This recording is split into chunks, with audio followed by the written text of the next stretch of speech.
Hi friends, welcome to my channel. நம்ம இந்த வீடியோல எதை பத்தி பார்க்க போறோம்னா டெய்லி நம்ம லைஃப்ல அதிகமா யூஸ் பண்ற சென்டென்ஸ் வந்து மேக் பண்ணி பேசுறது எப்படின்னு தான் நம்ம இந்த வீடியோல பார்க்க போறோம். ஓகே ஃப்ரெண்ட்ஸ், வீடியோக்குள்ள போறதுக்கு முன்னாடி நம்ம சேனலை ஃபர்ஸ்ட் டைம் பாக்குறீங்கன்னா சப்ஸ்கிரைப் பண்ணுங்க. இந்த வீடியோ உங்களுக்கு பிடிச்சிருந்தா லைக் பண்ணுங்க. ஓகே, இந்த வீடியோக்குள்ள போகலாம். ஓகே, இல்ல ஃபர்ஸ்ட் ஒன் பாருங்க. அவன் எப்படி பேசுகிறான்னு பாரு. இப்படி பாருங்க, அவன் எப்படி பேசுறான்னு பாரு.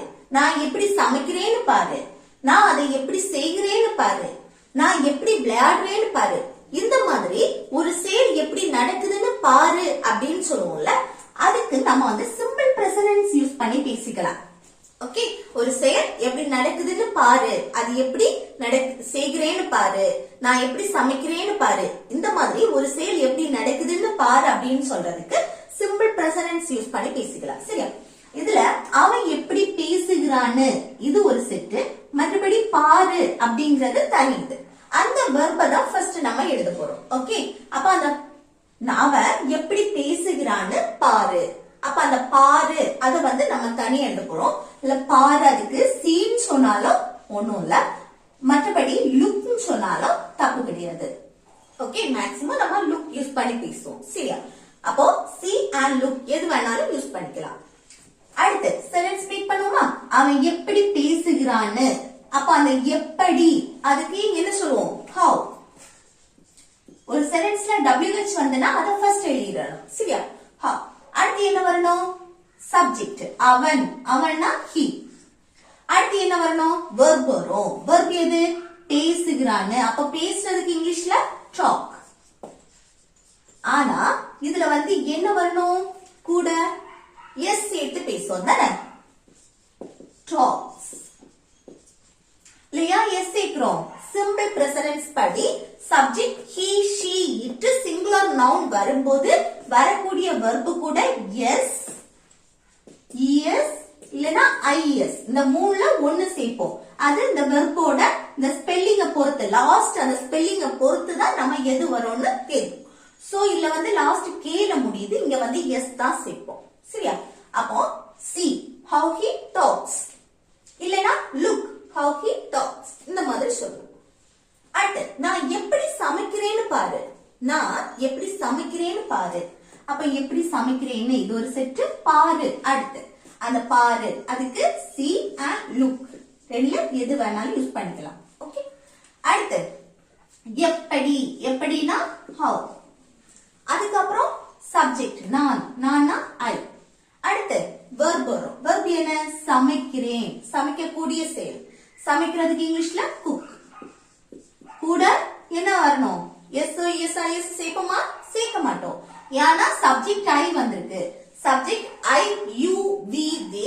அடுத்து ப்ளூரல் நவுன் வரும்போது வரக்கூடிய வெர்பு கூட நம்ம எதுவுமே சேர்க்க மாட்டோம், சிம்பிள் பிரசன்ஸ் படி. சரியா? அப்போ நான் எப்படி சமைக்கிறேன்னு பாரு அப்படின்னா see how I cook, இல்லனா look how I cook. Okay, next நான் அதை எப்படி செய்கிறேன்னு பாரு. நான் அதை எப்படி செய்கிறேன்னு பாரு அப்படி அந்த பாரு அதுக்கு see. அடுத்து எப்படி how. அடுத்து சப்ஜெக்ட் I நான். அடுத்து என்ன வரும்? செய்கிறேன்னு, செய்கிறதுக்கு இங்கிலீஷ்ல do. அடுத்து அது, அதுனா it. ஓகே, அப்போ நான் அதை எப்படி செய்கிறேன்னு பாரு அப்படின்னா see how I do it, see how I do it. Next நான் எப்படி விளையாடுகிறேன்னு பாரு. நான் எப்படி விளையாடுறேன்னு பாரு. பாரு அதுக்கு see இல்லனா look. அடுத்து எப்படி how. நான் I சப்ஜெக்ட். அடுத்து விளையாடுறேன்னு, விளையாடக்கூடிய செயல். விளையாடுறதுக்கு இங்கிலீஷ்ல play. ஓகே, அப்போ நான் எப்படி விளையாடுறேன்னு பாரு அப்படின்னா see how I play, இல்லனா look how I play. இந்த மாதிரி சொல்லலாம். ஓகே, அடுத்து நெக்ஸ்ட் பாருங்க. அவன் எங்க இருக்கிறான்னு பாரு. நம்ம சொல்லுவோம்ல, இங்க பக்கத்துல வீட்டுல எங்கேயாவது ஒளிச்சிருக்கிறது, இல்ல பக்கத்துல வந்து எங்கேயாவது இருக்கும்போது நம்ம கேட்போம் அவன் எங்க இருக்கான்னு ஒண்ணு பாரு அப்படின்னு. இது எப்படி சொல்றது? அவன் எங்க இருக்கான்னு பாரு அப்படின்னா அந்த பாரு அதுக்கு see இல்லனா look.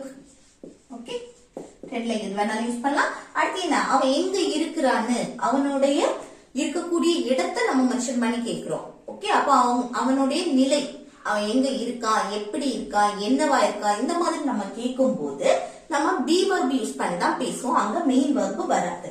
அப்ப என்ன, ஃபர்ஸ்ட் எங்க, எங்கன்னா where. அடுத்து என்ன, அவன் சப்ஜெக்ட் he.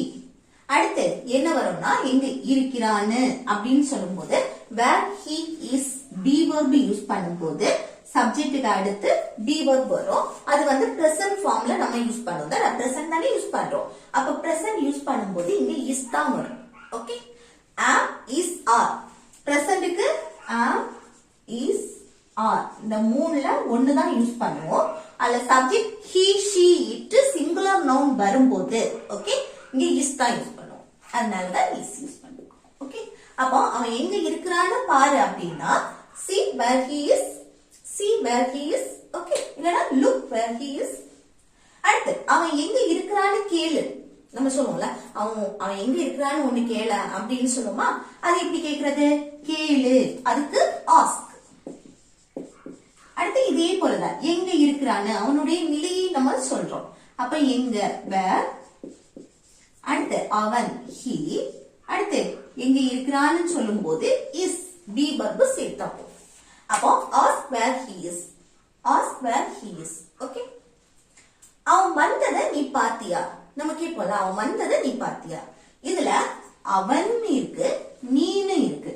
இல்ல எது சப்ஜெக்ட், சப்ஜெக்ட் என்னன்னா நீ, இதுதான் சப்ஜெக்ட். ஏன் நீங்கிறது சப்ஜெக்ட், சப்ஜெக்ட்னாலே என்னது, ஒரு செயலை யார் செய்யறாங்களோ அவங்க தான் சப்ஜெக்ட். இங்க பாருங்க, அவன் வந்தத நீ பார்த்தாயா, நீ பார்க்கக்கூடிய செயல் நீ பார்த்தியா அப்படின்னு கேக்குறோம். ஓகே, அப்போ ஒரு செயலை யார் செய்யறா, நீ, அந்த யூ சப்ஜெக்ட். சரியா, அப்ப அந்த ஒரு செயலை யார் செய்யறாங்களோ அவங்க தான் என்னது சப்ஜெக்ட்.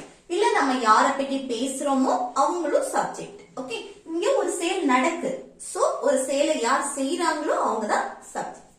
அப்ப என்ன, இல்ல சப்ஜெக்ட் வந்து நீ. இது கொஸ்டினா கேக்குறோம், நீ பார்த்தாயா அப்படின்னு கொஸ்டின் கேக்குறோம். அதுக்கு நம்ம என்ன யூஸ் பண்ணுவோம், டிட். டிட் யார் யூஸ் பண்ணுவோம்னா பார்த்தாயா, பாஸ்ட பத்தி கேக்குறோம். ஓகே, பாஸ்ட பத்தி ஒரு கொஸ்டின் நம்ம கேக்குறோம் அப்படின்னா அங்க டிட் யூஸ் பண்ணுவோம். ஆக்சுவல் வெர்ப் டிட் யூஸ் பண்ணி தான் நம்ம கொஸ்டினே கேட்போம். அப்போ டிட் யூஸ் பண்ணியாச்சு. அடுத்து என்ன, சப்ஜெக்ட் நீ, நீனா யூ. அடுத்து வெர்ப் பார்த்தாயா, பார்க்கிறதுக்கு இங்கிலீஷ்ல see. இதுல வந்து என்னன்னா see, இப்போ நம்ம பாஸ்ட பத்தி பேசுறோம், ஆனா வெர்ப் என்ன பிரசன்ட் ஃபார்ம்ல இருக்கு. சீங்கிறது பிரசன்ட் ஃபார்ம் தானே. அப்போ பிரசன்ட் ஃபார்ம்ல இருக்கிறதுக்கு காரணம் என்ன, இங்க டிட் வந்திருக்கு. டிட் வந்தாலே வெர்ப் பிரசன்ட் ஃபார்ம்ல இருக்கும் தானே. அப்போ did you see அப்படின்னா நீ பார்த்தாயா, எதை பார்த்தியா, அவன் வந்ததை. அப்போ அவன் வந்தது அப்படின்னு சொல்லும் போது அவன்கிறது என்னது ஆப்ஜெக்டா மாறும். அப்ப அவன்கிறது him. அடுத்து வந்ததை, வரக்கூடிய செயல். அப்போ ஒரு சென்டென்ஸ்ல ரெண்டு வெர்ப் வருது அப்படின்னா ஒண்ணு நம்ம அப்படி எழுதிட்டு இன்னொன்னு இன்ஃபினிட்டிவ் ஃபார்ம்ல எழுதணும் அப்படின்னு நம்ம மேக்ஸிமம் பார்த்துருக்கோம் தானே. ஆனா என்னன்னா இப்படி இந்த உச்சரிப்பு பாருங்க, அவன் வந்ததை, போனதை, அடுத்து சாப்பிட்டதை, தூங்கினதை, சமைத்ததை, அந்த தை, வந்ததை, போனதை, இந்த மாதிரி நம்ம சொல்லுவோம்ல. அப்படி வருது அப்படின்னா ஒரு வார்த்தை அப்படி வருதுன்னா அந்த வெர்ப அப்படியே எழுதிடலாம். வாரத்துக்கு இங்கிலீஷ்ல கம், அத அப்படியே இங்க எழுதிடலாம். சரியா, இது வந்த, போன, தூங்கின, சாப்பிட்ட, சமைத்த, இந்த மாதிரி த, ஓடின, சமைத்த, எழுதுன, படிக்க, இந்த உச்சரிப்புக்கெல்லாம் நம்ம இன்ஃபினிட்டி யூஸ் பண்ணி பேசுவோம். இன்ஃபினிட்டினா டு போட்டுட்டு அந்த வெர்ப நம்ம அப்படியே எழுதுவோம். மற்றபடி வந்ததை, போனதை, சாப்பிட்டதை, தூங்கினதை, எழுதினதை அப்படி வரும்போது அங்க வெர்ப அப்படியே எழுதினா போதும், அதை இன்ஃபினிட்டி ஃபார்ம்ல எழுத வேண்டாம். சரியா, அப்போ did you see him come அப்படின்னு சொல்லும்போது அவன் வந்ததை நீ பாத்தியா. அடுத்து நெக்ஸ்ட் பாருங்க, அவன் போனதை நான் பார்த்தேன். நம்ம சொல்லுவோம்ல அவன் போனதை நான் பார்த்தேன் அப்படின்னு. இது எப்படி சொல்லலாம் பாருங்க, அவன், நான், இல்ல எது சப்ஜெக்ட். இப்போ ஒரு செயலை யார் செய்யறா, நான் செய்யறேன், நான் பார்த்தேன், பார்க்கக்கூடிய செயல் நடந்திருக்கு. அப்போ நான் தான் என்னது பார்த்தேன்.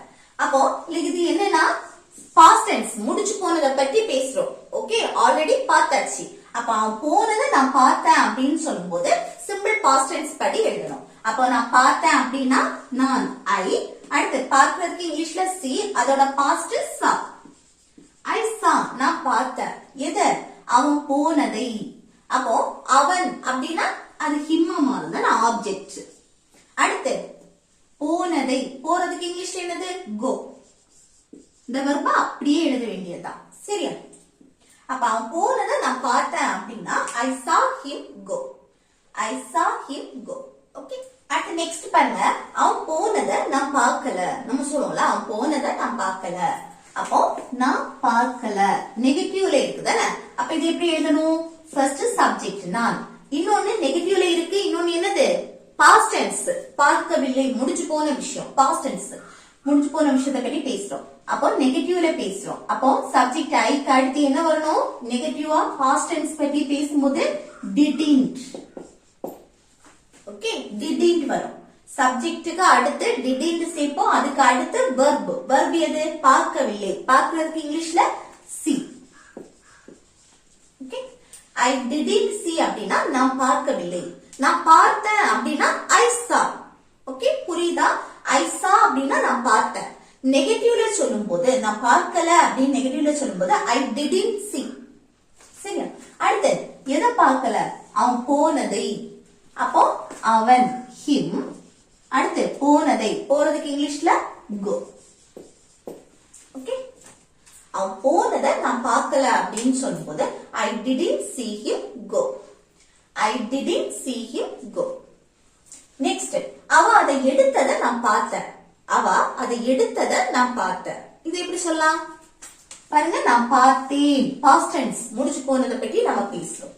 அப்ப நான் பார்த்தேன் அப்படின்னு சொல்லும்போது ஐ, பார்க்கிறதுக்கு இங்கிலீஷ்ல சி, அதோட பாஸ்ட் சா. ஐ சா, நான் பார்த்தேன். இது அவ அதை எடுத்ததை. அப்ப அவள் ஆப்ஜெக்ட் ஹர். ஓகே, அடுத்து என்ன? verb, எடுத்ததை. எடுக்கிறதுக்கு இங்கிலீஷ்ல என்னது? டேக். அடுத்து அதை, அதைன்னு சொல்லும்போது இட். அவ அதை எடுத்ததை நான் பார்த்தேன் அப்படின்னா I saw her take it. I saw her take it. Okay, அடுத்து பாருங்க, அவ செயின் எடுத்ததை யார் பார்த்தா? நம்ம சொல்றோம்ல அவ செயின் எடுத்ததை யார் பார்த்தா அப்படின்னு. இது எப்படி சொல்லலாம்? யார் பார்த்தா, பாஸ்ட் டென்ஸ், முடிச்சு போனதை பற்றி பேசுறோம். அந்த யார் பார்த்தான்னு கேக்குறோம், கொஸ்டினா கேக்குறோம். அப்ப எப்படி? யார், who. அடுத்து என்ன? பார்த்தா, verb. பார்க்கிறதுக்கு இங்கிலீஷ்ல என்னது? see, அதோட past saw. Okay, who saw அப்படின்னா யார் பார்த்தா. எத? அவ செயின் எடுத்ததை. அவள் அப்படின்னா her. அடுத்து என்னது வரணும்? verb, எடுத்ததை. எடுக்கிறதுக்கு இங்கிலீஷ்ல என்னது? take. அடுத்து செயின். எத? Chain, the chain. ஓகே, அப்போ அவ செயின் எடுத்ததை யார் பார்த்தா அப்படின்னு கேட்கும்போது who saw her take the chain. Who saw her take the chain. Okay, அடுத்து அவ செயின் எடுத்ததை நீ பாத்தியா அப்படின்னு கேட்கணும்னா இப்படி கேட்கலாம். அவ செயின் எடுத்ததை நீ பாத்தியா அப்படின்னு கேட்கிறோம். பாஸ்ட் பத்தி क्वेश्चन கேட்கிறோம். அப்ப எப்படி கேட்கிறது? பாஸ்ட் பத்தி क्वेश्चन கேட்கும்போது did யூஸ் பண்ணி கேட்கலாம் தானே? did. அடுத்து என்ன வரணும்? சப்ஜெக்ட் நீ, நீனா you. அடுத்து verb, பாத்தியா. பார்க்கிறதுக்கு இங்கிலீஷ்ல என்னது? see. ஓகே, இங்க வந்து என்னன்னா நம்ம பாஸ்ட் பத்தி கேட்கும்போது verb present formல தான் இருக்கும். ஏன்னா இங்க did வந்திருக்கு. சரியா? did you see அப்படின்னா நீ பாத்தியா. எது? அவ செயின் எடுத்ததை. அப்ப அவள், இது வந்து ஆப்ஜெக்ட் her. அடுத்து எடுத்ததை take. அடுத்து chain, the chain. ஓகே, அப்போ அவ செயின் எடுத்ததை நீ பாத்தியா அப்படின்னா did you see her take the chain? Did you see her take the chain? Okay, அடுத்து நெக்ஸ்ட் பாருங்க, அவ செயின் எடுத்ததை நான் பார்த்தேன் அப்படின்னு சொல்லணும்னா இப்படி சொல்லலாம். நான் பார்த்தேன், பாஸ்ட் டென்ஸ். அப்போ நான் சப்ஜெக்ட் ஐ. அடுத்து என்ன? பார்க்கிறதுக்கு இங்கிலீஷ்ல see, அதோட பாஸ்ட் saw. I saw, நான் பார்த்தேன். என்ன? அவ செயின் எடுத்ததை. அப்போ அவள் her. அடுத்து எடுத்ததை. எடுக்கிறதுக்கு இங்கிலீஷ்ல take. அடுத்து chain, the chain. ஓகே, அப்போ அவ அவ செயின் எடுத்ததை நான் பார்த்தேன் அப்படின்னா I saw her take the chain. I saw her take the chain. Next Bala சண்டை போட்டதை நான் பார்த்தேன். பாலா சண்டை போட்டதை நான் பார்த்தேன். அப்போ நான் பார்த்தேன் அப்படின்னா I saw. அடுத்து எதை பார்த்தேன்? பாலா சண்டை போட்டது. அப்போ பாலா. அடுத்து இங்க வந்து நேம் வந்துச்சுன்னா நேம் அப்படியே எழுதிடலாம். சரியா? அடுத்து சண்டை போட்டது. சண்டை போடுறதுக்கு ஃபைட் அப்படின்னு எழுதணும். ஓகே. பாலா சண்டை போட்டதை நான் பார்த்தேன் அப்படின்னா I saw Bala fight. I saw Bala fight. Okay. Next அவன் என்ன செய்கிறான்னு பாரு. நம்ம சொல்லுவோம்ல அவன் என்ன செய்கிறான்னு ஒண்ணு பாரு அப்படின்னு. இதை எப்படி சொல்லலாம்? இதை எப்படி சொல்லலாம்னு கமெண்ட் பாக்ஸ்ல கமெண்ட் பண்ணுங்க. ஓகே ஃப்ரெண்ட்ஸ், இந்த வீடியோ உங்களுக்கு யூஸ்ஃபுல்லா இருக்கும்னு நினைக்கிறேன். யூஸ்ஃபுல்லா இருந்துச்சுன்னா இந்த வீடியோக்கு லைக் பண்ணுங்க, உங்க ஃப்ரெண்ட்ஸ்க்கு ஷேர் பண்ணுங்க. Okay, thank you.